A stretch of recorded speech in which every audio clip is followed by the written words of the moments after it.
Bonjour à tous. Aujourd'hui, vous allez en apprendre plus sur mon sujet qui est le cerveau et le sport. Nous connaissons pas mal tous les effets de l'exercice sur le corps, mais qu'en est-il de l'effort du sport sur le cerveau? En effet, un exercice aérobique peut augmenter plus de 30% du débit sanguin dans le cerveau. Un tel afflux de sang apporte beaucoup d'oxygène, de nutriments et d'hormones. Et nous verrons que le cerveau ne peut que s'en porter mieux. Premièrement, il est prouvé que l'exercice rythmique comme la marche, le jogging, la natation, le patin rouette et beaucoup d'autres augmente l'activité des ondes alpha dans le cerveau. Ces ondes sont associées à un état de calme. Aussi, les exercices rythmiques favorisent aussi la synchronisation des deux hémisphères du cerveau en les activant simultanément. Donc, ce qui aurait pour résultat de mêler la pensée rationnelle de l'hémisphère gauche et la pensée intuitive et imagée de l'hémisphère droit, ce qui aurait pour effet de nous éclairer les idées. Deuxièmement, l'exercice agirait sur la structure même du cerveau en favorisant la formation de nouveaux neurones. On se rappelle, les neurones sont les cellules du système nerveux spécialisées dans la communication et le traitement d'informations et de nouvelles connexions entre ces neurones.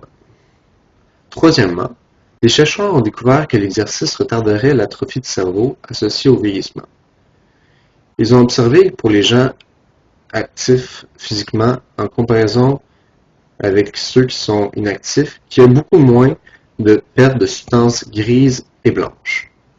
Vous vous demandez probablement qu'est-ce que la substance grise et blanche?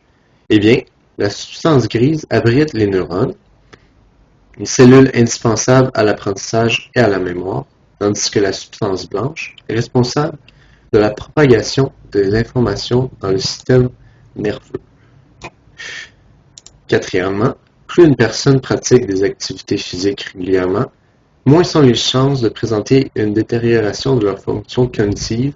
Selon les chercheurs, cela pourrait résulter du fait qu'il y a une augmentation du débit sanguin dans le cerveau, parfois de plus de 30%, et par le fait même d'un apport accru en oxygène, frais et en éléments nutritifs.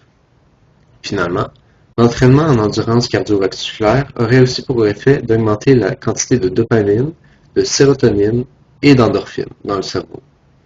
La dopamine, la sérotonine et les endorphines. Vous vous demandez probablement qu'est-ce que c'est? Eh bien, ces substances chimiques sont en fait des neurotransmetteurs produits par les neurones pour permettre la transmission de l'influx nerveux. La sérotonine, par exemple, a une influence sur les zones cérébrales contrôlant l'humeur. On peut donc en conclure que les personnes déprimées ont un taux anormalement bas de sérotonine. L'activité physique régulière peut remédier à les situations en réduisant les symptômes de la dépression. La dopamine, quant à elle, agit sur la zone du cerveau responsable du contrôle de certains comportements tels que l'attention, la mémoire et la motricité.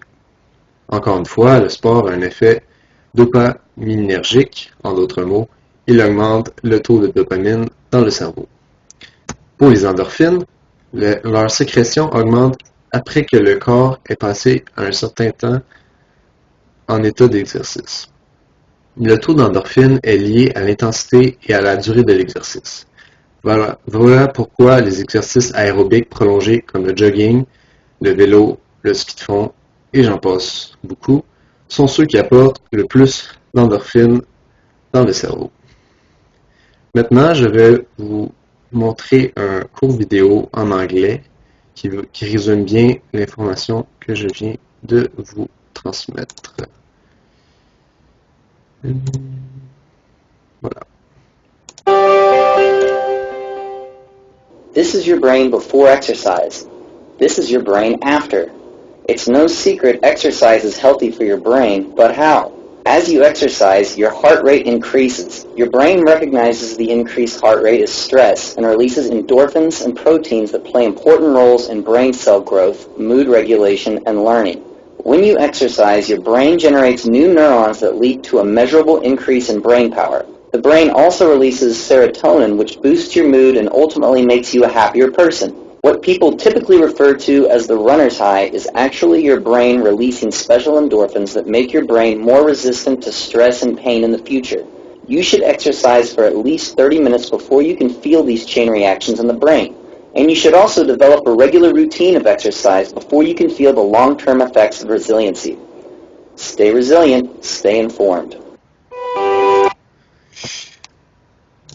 Donc voilà pour le cours vidéo. En conclusion, à chaque fois que vous allez pratiquer un exercice aérobique dans votre cours de sport tel que le basketball, où l'intensité de l'exercice est comprise en 50 et 80% environ de la fréquence cardiaque maximale et de longue durée, vous allez pouvoir ressentir les effets que nous avons parlé précédemment.